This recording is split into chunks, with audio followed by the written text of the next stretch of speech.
welcome to DianaToday. This is Lady Di, and I am coming to you directly from Maine. Yay!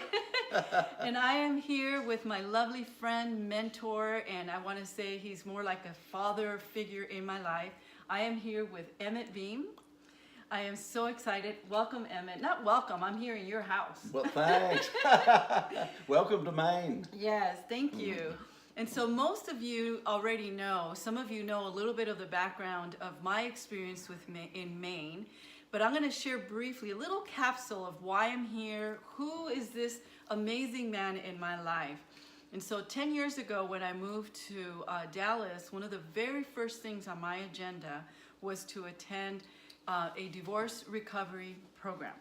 And so I looked that up and I attended a divorce recovery workshop, and I met this young man over here. He was the facilitator, and I want to say that that was really the beginning of my transformation. And I knew that upon arriving in Dallas that I had to do that.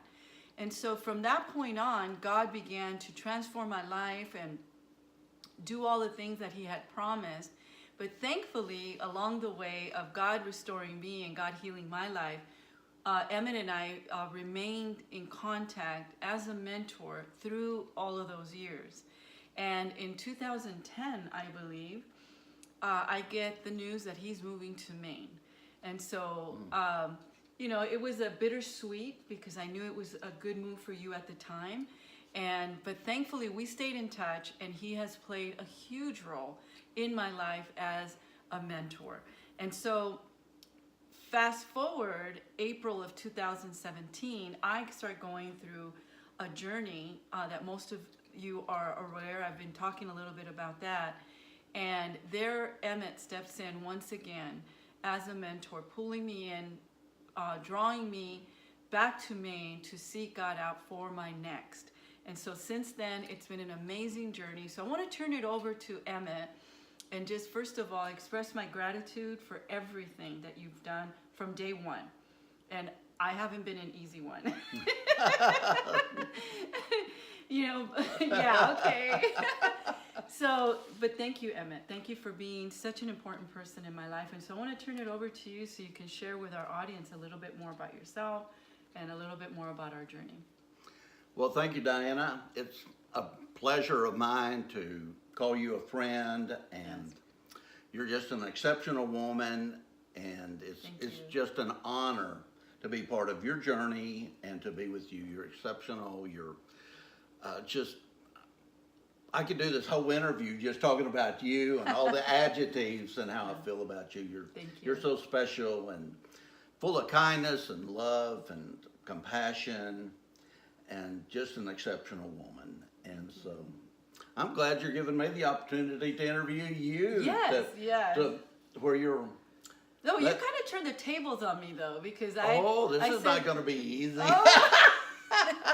It never is. It never with is. Me. Not with Emmett.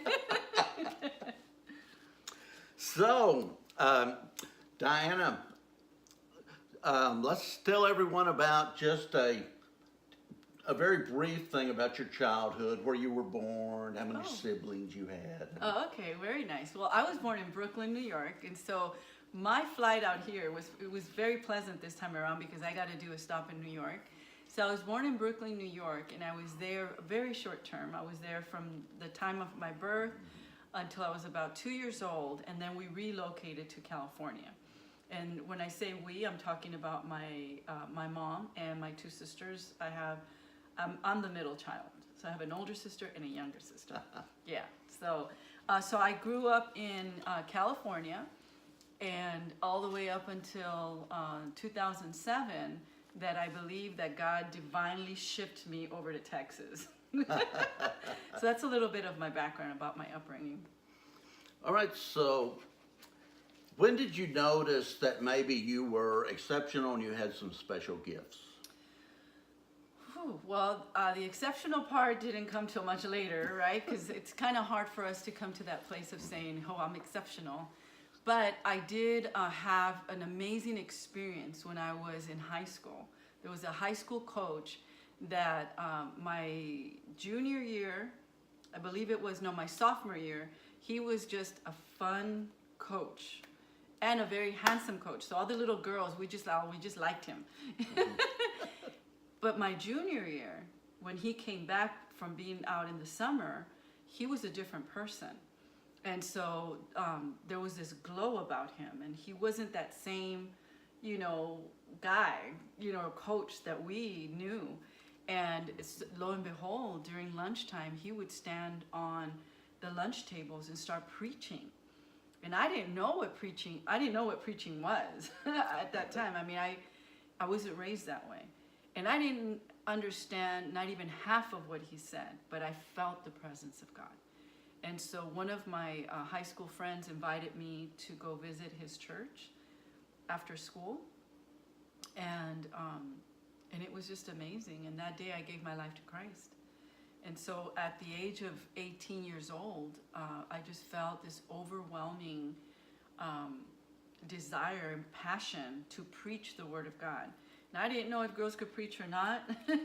I didn't know exactly what I was going to preach about, but I started standing on the corners of Hollywood Boulevard, 10, 11 o'clock at night, where people were out, so we can share the gospel with them. And so you're talking about a young girl. By that time, I was about 18 years old. I was in high heels, long hair, preaching the Word of God. You didn't look like your typical preacher, and so people were a little bit more receptive, and I just preached, repentance and forgiveness and grace, and saw so many people give their life to Christ out on the streets of Hollywood Boulevard. And that's where my passion began, and I knew that God had called me from a very young age. So then you graduated from high school. I did. And so how did your early ministry take off then, to where I know you were doing a lot of traveling internationally? So describe that to us. Well, my passion continued. It was an undying passion. And so with our youth group, I started getting more and more involved and started receiving speaking engagements. And so one of the most unique things about what God did was that he called me to the Hispanic ministry.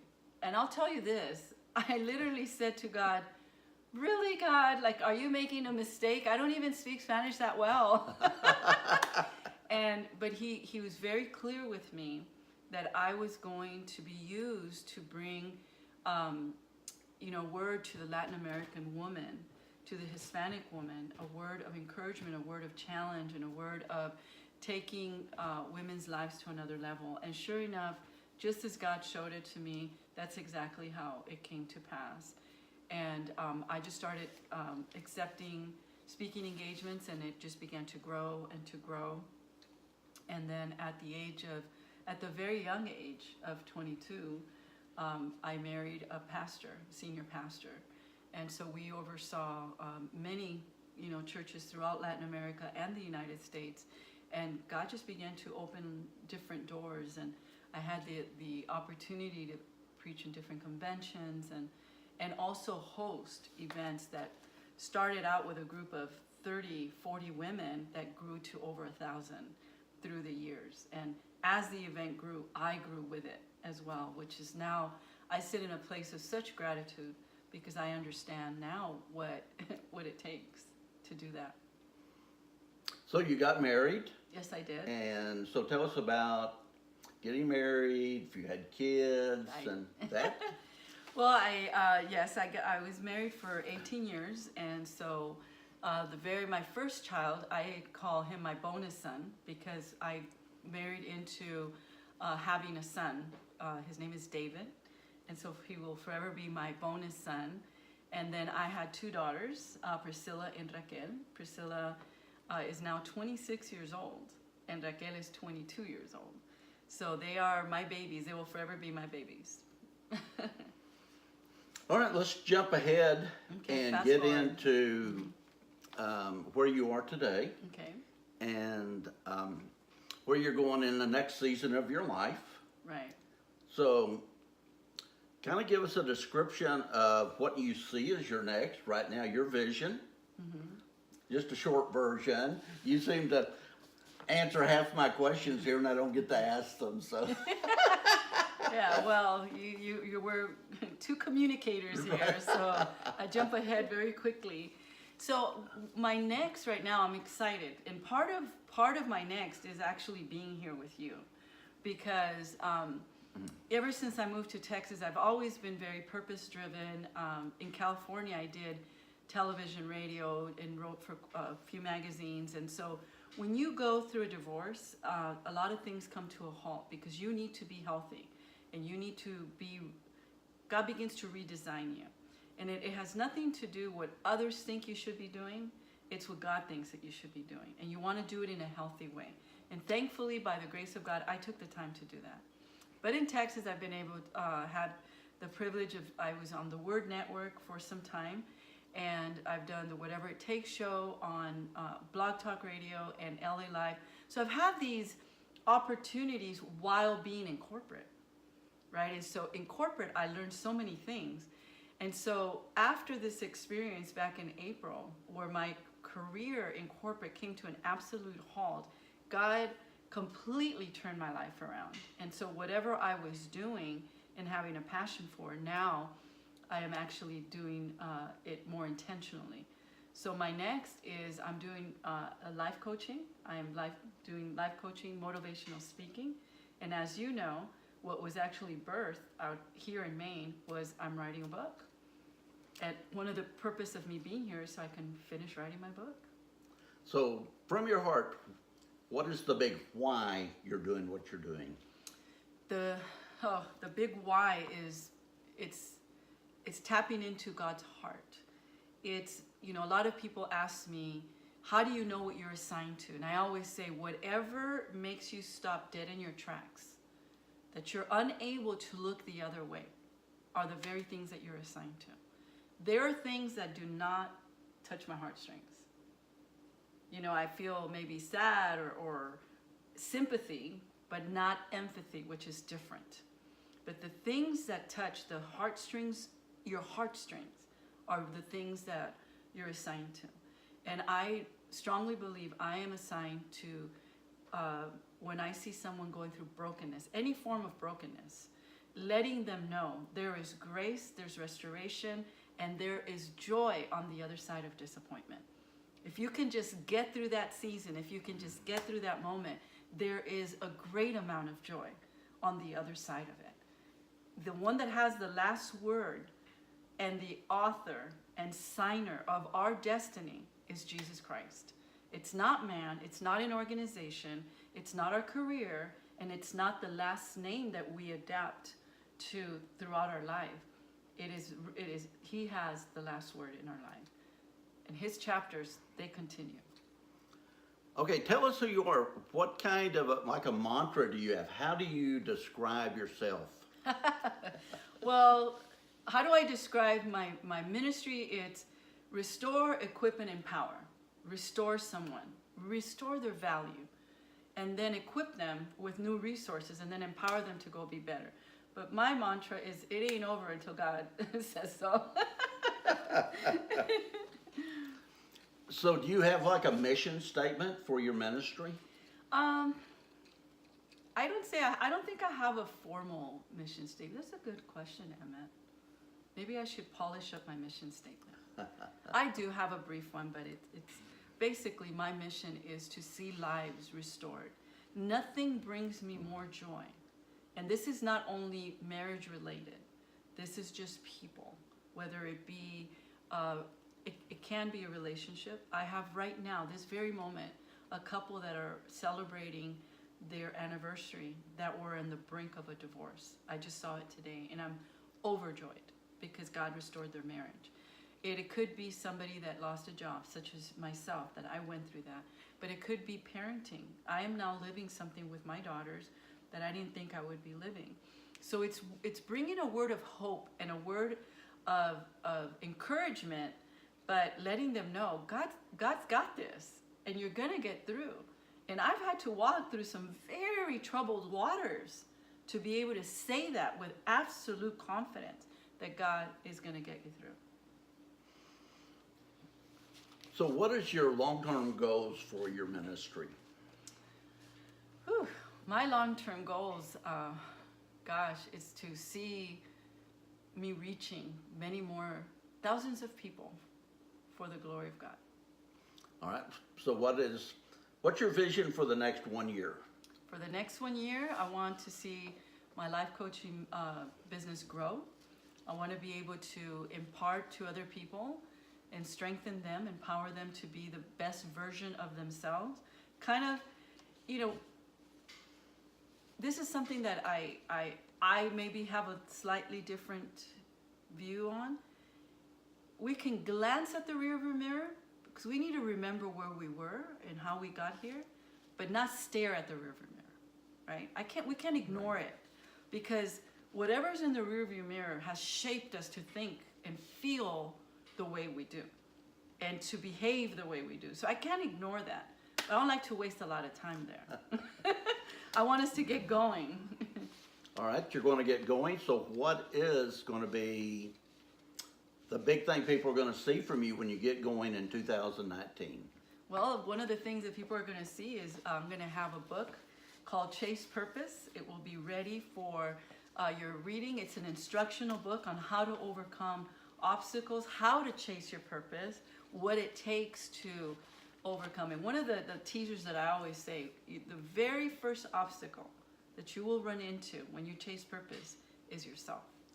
You are the person that determines your next. And so, we determine our next, but it's an assignment by God. So from a spiritual point of view, from an eternal point of view, for the kingdom of God, what are your goals? Well, I want to go to heaven. Or your ministry. Like, well, my eternity, you know. My long-term goals, I want to be effective and serve the kingdom of God, and be able to continue to write and continue to empower, continue to teach, especially women who somewhere down the line, through the rivers of life, through the currents of life, have lost their self-esteem or have been damaged along the way. At this point, or sometimes, it doesn't matter how you got damaged. My objective is to get you healed and restored and get you to the other side of that situation. And so, I don't know about you, Emmett, but we're running out of time for this segment. And so, I just want to thank you for tuning in. This is Emmett Beam, and he is here in Maine. And I love your shirt because it says Emmett, show me your shirt. Transform Workshops. Whoop. Emmett has been a seminary teacher, facilitator. He's done so many mentoring workshops and so many things. And so many of you have heard me speak about Emmett and the impact that he's had on my life. But it's not only myself. There's been so many other people that have walked through your seminars and have been the recipients of your mentorship that are now walking in fulfilled lives, serving the Lord in so many different ways. So stay tuned. We're going to be back with another segment of him taking advantage of our time to ask me questions when I should be asking him questions. Thank you so much once again for joining us on Diana Today. It is my pleasure to serve you and to be here with Emmett Beam. Stay tuned.